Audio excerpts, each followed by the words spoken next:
Doctor ثانیہ نشتر، بہت آپ کو خراج تحسین پیش کرنا چاہتا ہوں۔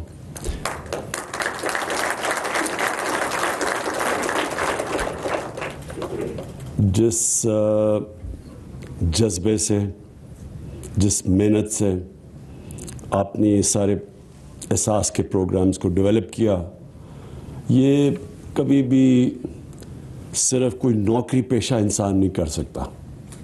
یہ وہ انسان کر سکتا ہے جس میں انسانیت کا درد ہو اور جس میں اللہ کے اوپر ایمان رکھنے والا انسان ہو، کیونکہ اللہ نے انسان کو جو اللہ کو سب سے زیادہ چیز پسند ہے وہ یہ کہ وہ جو انسان انسانیت کے لیے کیا کرتا ہے۔ ہمارا جو سارا آخرت میں جو فیصلہ ہوگا کہ ہمیں اللہ کدھر بھیجے گا، جو مالک یوم الدین ہے، جو انسان کا فیصلہ کرے گا، وہ صرف ایک چیز پہ اور چیزوں پہ بھی کرے گا، لیکن سب سے زیادہ وہ یہ ہوگا کہ آپ کو جتنا اللہ نے دیا تھا اس سے آپ نے انسانیت کے لیے کیا کیا۔ تو ثانیہ، یہ آپ کو بہت بڑا کریڈٹ جاتا ہے، جس محنت سے آپ نے اور آپ کی ساری ٹیم نے، میں نے دیکھا کہ آپ کی ٹیم میں بھی وہی جذبہ تھا کہ ہم نے یہ ایک بہت بڑا پاکستان کی تاریخ میں پروگرام لے کے آئے ہیں، اور یہ ہمارا وہ جو روڈ میپ ہے ہمارا مدینہ کی ریاست کی طرف، اس راستے پہ ہم اب چل رہے ہیں۔ یاد رکھیں، ہم جب نماز پڑھتے ہیں ہم صرف ایک چیز اللہ سے مانگتے ہیں کہ اللہ ان کے راستے پہ لگا جن کو تو نے نعمتیں بخشی۔ ہم اس راستے پہ لگتے ہیں، کامیابی تو اللہ دیتا ہے، راستے پہ ہم لگتے ہیں، یعنی کہ ہم اپنے معاشرے کے اندر ایک انسانیت کا نظام لے کے آتے ہیں۔ انسانیت کا نظام کا مطلب کہ وہ طبقہ جو پیچھے رہ گیا ہے، یہ ریاست کی ذمہ داری ہے کہ ہم کیسے ان کو اوپر لے کے آتے ہیں۔ یہ مدینہ کی ریاست میں ہمارے نبی صلی اللہ علیہ وسلم نے کیا تھا کہ انہوں نے، جب پیسے بھی نہیں تھے، وہاں غربت بھی تھی، لیکن انہوں نے پہلے سے فیصلہ کر لیا تھا کہ جو بھی بیت المال میں پیسہ آئے گا وہ حکومت کے خرچے پورے کر کے وہ سارے نچلے طبقے کو اوپر لانے کے لیے پیسہ خرچ ہوگا۔ اور پھر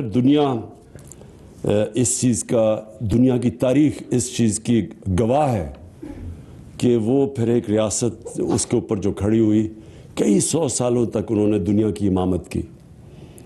تو ہم اگر پاکستان وہ اتنا بڑا خواب تھا ادھر نہ پہنچ سکے، تو اس کی سب سے بڑی وجہ یہ تھی کہ ہم اس سفر پہ نہیں نکلے جس کے اوپر اللہ کا حکم ہے کہ مدینہ کی ریاست کا مطلب یہ کہ ایک تو قانون کی بالادستی، وہ بھی ایک بہت بڑی جنگ ہے مافیاز کے خلاف، ان کو قانون کے نیچے لانے کی، اور دوسرا کہ کیسے آپ نے اپنے نچلے طبقے کو اوپر اٹھانا ہے۔ اب احساس کے اندر سب سے پہلے کہ جو سب سے مجبور لوگ ہیں ان کو ہم نے پیسے پہنچانے تھے، اور ہم نے تب پیسے پہنچائے جب کرونا کی وبا دنیا میں تباہی لے کے آئی ہوئی تھی، کیونکہ لاک ڈاؤنز لگائے۔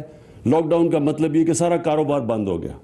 جب کاروبار بند ہوا تو سب سے زیادہ تکلیف کس کو ہوئی؟ سارے دنیا میں غریب طبقے کو، پاکستان میں نہیں۔ امریکہ جیسے جگہ پہ بھی جو امیر ترین دنیا کا ملک ہے، وہاں بھی سب سے زیادہ تکلیف غریبوں کو ہوئی، دیہڑی دار کو، جو پیسے محنت کرتا تھا، پیسے کماتا تھا دن میں، اور اپنے بچوں کو پیسے پیٹ پالتا تھا، وہ سارا جب ایک دم لاک ڈاؤن ہوا تو وہ تو بیچارے ایک دم ان کے پاس تو پیسہ ہی نہیں تھا اپنے بچوں کو کھلانے کے لیے۔ تو تب ہم نے یہ جو احساس کا جو ڈسٹریبیوشن کی، بالکل ٹھیک کہا گیا، یہ فیصل نے بھی بتایا کہ ورلڈ بینک نے اکنالج کیا کہ پاکستان وہ ملک ہے جس کا جو پروگرام احساس کا تھا وہ دنیا میں ٹاپ یا 3 یا 4 پروگرامز کے اندر مانا گیا۔ تو اس میں آپ کو بہت پھر سے میں خراج تحسین پیش کرتا ہوں۔ تو اب سب سے پہلے ہم نے وہ ان کو پیسے پہنچائے، جس سے جب اکانومسٹ کی سروے تھی نارمل سی انڈیکس، مطلب یہ کہ کون سا ملک سب سے پہلے اس نے اپنے معیشت کو بھی سنبھال لیا اور اپنے لوگوں کو کورونا کی وبا سے بھی بچا لیا، اس ٹاپ 3 ملکوں میں پاکستان تھا، اور اس کی ایک وجہ آپ کا احساس کا پروگرام تھا۔ دوسری چیز کہ دیکھیں، ہم 98% احساس کا پروگرام عورتوں کے ہاتھ میں جاتا ہے، پیسہ جاتا ہے ان کے ہاتھ میں۔ یہ کیوں ضروری ہے؟ میں یہاں کئی دفعہ سنتا ہوں کہ جی خواتین کے حقوق اور خواتین کے حقوق کی بڑی باتیں سنتا ہوں، لیکن جب تک ہم اپنی خواتین کو، بچیوں کو پڑھائیں گے نہیں، جب تک گھر میں جو ماں ہے اس کے ہاتھ میں پیسہ نہیں دیں گے تاکہ وہ بچوں کو بھی پال سکے، وہ پھر پڑھا بھی سکے، تو ملک تو آگے نہیں بڑھ سکتا، نہ خواتین کے کوئی حقوق آ سکتے ہیں۔ تعلیم سب سے زیادہ ضروری چیز ہے۔ جب آپ عورت کو تعلیم دے دیتے ہیں، وہ اپنا سارا خاندان اٹھا لیتی ہے، وہ ان کی صحت کا بھی دھیان سکتی ہے، ان کو پڑھا بھی سکتی ہے گھر پہ۔ میرا جو سب سے بڑا، میں جو اپنی اگر کسی کا شکریہ ادا کروں اپنی زندگی کا، کہ جس کی سب سے زیادہ محنت میرے پہ تھی، وہ میری والدہ کی تھی۔ اور میری والدہ کی اس لیے تھی، وہ پڑھی لکھی تھی، تو میں تو کھیلنے کا، مجھے تو بچپن سے شوق تھا، تو میں تو پڑھتا ہی نہ اگر میری والدہ مجھے بٹھا کے پڑھاتی نہ۔ تو جب ایک ماں پڑھی لکھی ہوتی ہے، وہ سارا اپنے گھر کو اٹھا دیتی ہے۔ تو اس لیے یہ جو ہمارا 98% پیسہ ہے احساس کا، یہ ہم نے عورتوں کے ہاتھ میں دیا ہے۔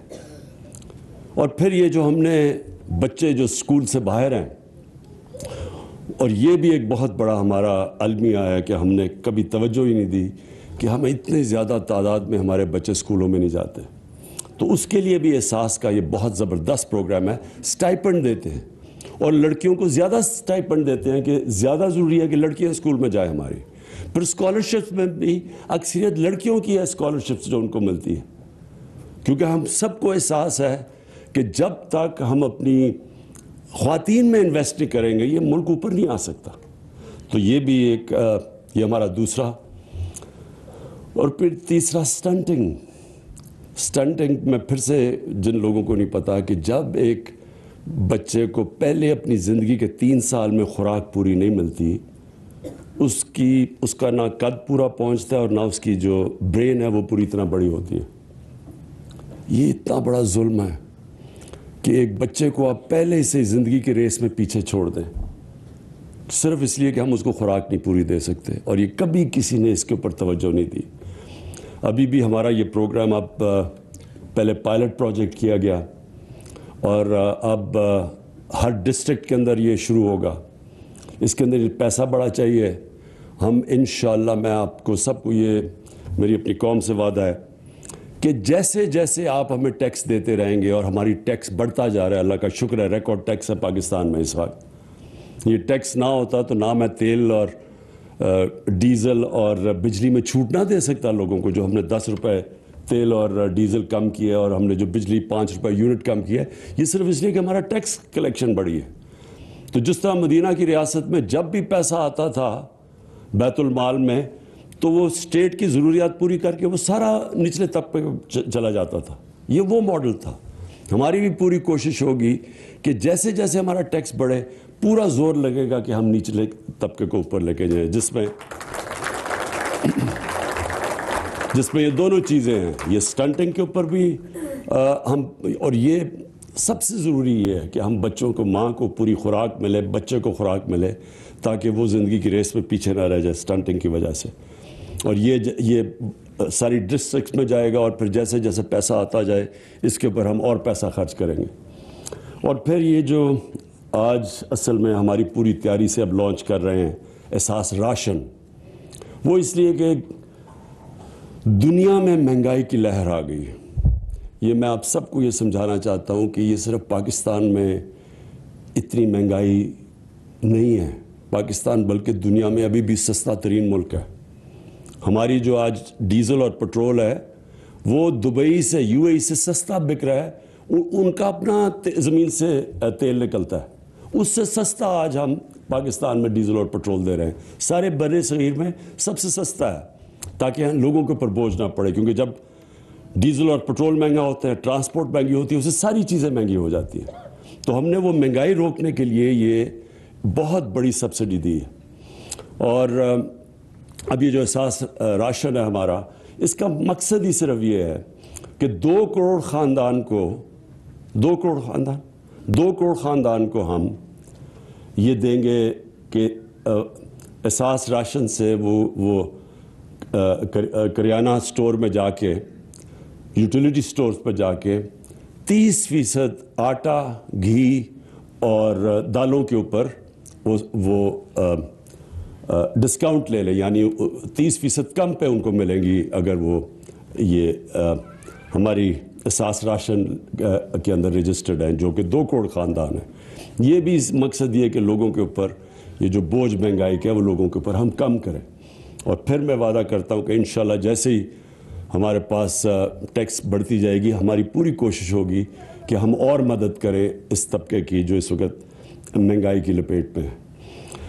اور پھر جو ہمارا ہیلتھ کارڈ ہے، یہ اتنا بڑا پروجیکٹ کہ ہر خاندان کو، اور یہ جو صوبے تحریک انصاف کے ساتھ ہے، سوائے سندھ میں ہر خاندان کو انشاءاللہ اس مہینے کے آخر تک ہر پاکستان کے خاندان کو ہیلتھ کارڈ ملے گا، جو کہ 10 لاکھ روپے کی ہیلتھ انشورنس ہے. یہ اس لیے ضروری ہے کہ ہمارے غریب گھرانوں کے اندر کئی دفعہ بیماری ہوتی ہے، بچے بیمار یا ماں باپ بیمار، تو صرف اس لیے علاج نہیں کروا سکتے کہ گھر میں پیسہ نہیں. اب اس سے یہ جو ہمارا ہیلتھ کارڈ ہے، یہ کسی بھی ہسپتال میں جا کے ایک پاکستان کا غریب خاندان اپنا علاج کروا سکتا ہے. اس کا مطلب کہ پرائیویٹ ہاسپٹلز میں جا سکتے ہیں، جہاں آج تک ایک غریب گھرانے میں کوئی سوچ بھی نہیں سکتا کہ پرائیویٹ ہاسپٹل میں جائے. مجھے ڈاکٹرز ہاسپٹل کے کوئی مہینہ پہلے ڈاکٹرز ہاسپٹل کے چیف ایگزیکٹو نے ٹیلی فون کیا اور کہا مبارک کو پہلی دفعہ ہیلتھ کارڈ کے اوپر ہارٹ ٹرانسپلانٹ کیا ہم نے ڈاکٹرز ہاسپٹل میں، پرائیویٹ ہاسپٹل میں. تو انشاءاللہ یہ ہمارا سب سے بڑا انیشیٹو ہے. اور یہ آپ کو، کیونکہ میں تو ساری دنیا پھرا ہوں، آپ کو حیرت ہوگی کہ یہ پیسے والے ملکوں کے اندر بھی یونیورسل ہیلتھ کوریج نہیں ملتی. امیر ترین ملکوں کے اندر بھی ہر کسی کے پاس گورنمنٹ مفت ہیلتھ انشورنس نہیں دیتی، یعنی پیسے دینے پڑتے ہیں ہیلتھ انشورنس کے لیے. یا ہم سب کو مفت ہیلتھ انشورنس دے رہے ہیں. اور وہ اس کا مقصد آخر میں یہ ہے میرا کہ ہمارا ملک وہی مدینہ کی طرز کے اوپر ایک فلاحی ریاست بنے. فلاحی ریاست ایک سب سے مہذب معاشرہ، میری جو زندگی کا تجربہ ہے وہ ایک فلاحی ریاست ہوتی ہے. میں جب اسکول میں تھا تو میں جب برطانیہ گیا پہلی دفعہ، تو زندگی میں پہلی دفعہ میں نے ایک فلاحی ریاست دیکھی. تو وہ مجھے کبھی میں وہ بھولا نہیں کہ کس طرح وہ انسان کی زندگی کی قدر ہے وہاں، اس کو کس طرح پروٹیکٹ کرتی ہے ایک ریاست.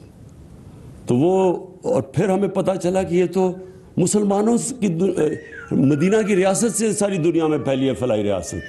پھر ہمیں پتہ چلا، ہم سمجھے کہ یہ مغرب میں ایجاد کی گئی ہے. یہ مسلمانوں نے فلاحی ریاست پہلی دفعہ شروع کیا تھا دنیا کی تاریخ میں. اور ہمیں افسوس سے کہنا پڑتا ہے کہ آج مسلمان دنیا میں بہت کم ملک ہیں جو کوشش بھی کر رہے ہیں فلاحی ریاست کی طرف جانے کے لیے. تو میں آخر میں ثانیہ آپ کو اور آپ کی ٹیم کو آج اپنے ملک کی طرف سے خراج تحسین پیش کرتا ہوں. وزیر اعظم عمران خان احساس راشن اسکیم کے اجرا کی تقریب سے خطاب کر رہے تھے. ان کی جانب سے کہا گیا کہ ڈاکٹر ثانیہ نشتر نے بہت بہتر کام کیا ہے.